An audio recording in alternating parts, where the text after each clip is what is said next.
Recovery is hard and therefore should be celebrated by the person in recovery, by the family, the friends, the support systems, because almost every single drug addict that I've been in treatment and recovery centers with have said the same thing that I said. I want a new life, but the subsequent work that comes after saying that you want a new life or you want anything, period, is difficult. For those of us in drug addiction and for those of us in recovery, after we say we want a new life, that means we have to face everything that we were trying to bury. We have to face everything that we were numbing with drugs and alcohol. And at that point, when I was facing everything that I was burying previously, that's where my story began to have hope.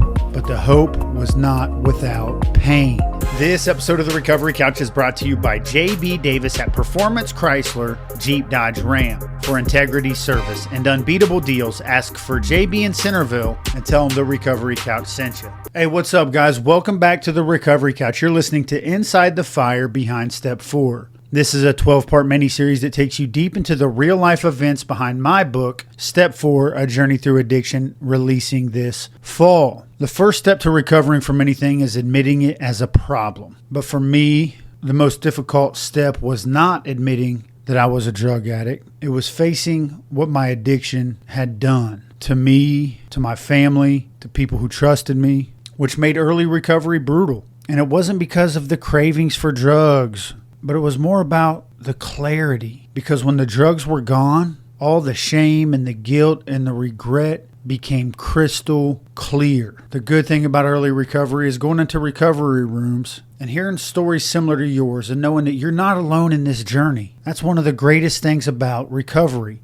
In my recent episode with Michael Thompson, he said that AA is one of the greatest examples of discipleship that he knows. This is a man who is in full-time ministry. And I agree with him, which is not to say that AA is perfect, because trust me when I tell you, it's far from that. But so am I. And sometimes when we have fallen short of who we want to be or who we expect to be or who society expects us to be or who we believe that God wants us to be, then it's good to be able to walk into a room with other imperfect people. And that's one thing I do appreciate about Alcoholics Anonymous. But after we form that camaraderie and build those friendships with people who have been through similar stuff as we have, well, that's when the work starts. That's when I was being asked to get honest. And at that point in time, I didn't even know how. I had to face the trauma that I had caused, the lies that I had told, the people I had hurt, and even deeper than that, I had to face the lies that I believed about myself, that I was worthless, that I was broken beyond repair,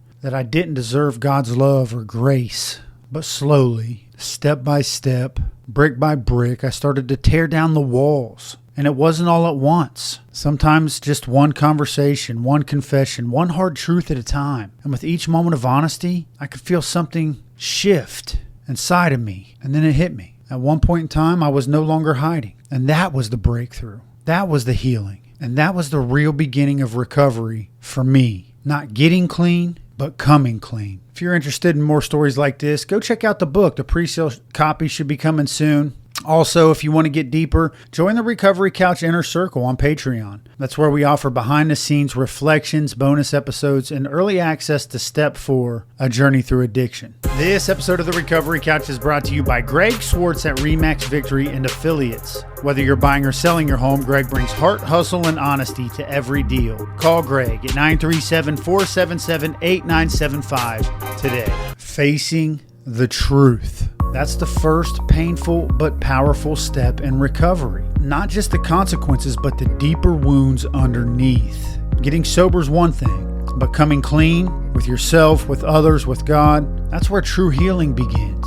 And if you're in that stage right now, I encourage you to keep going, because freedom doesn't start with perfection.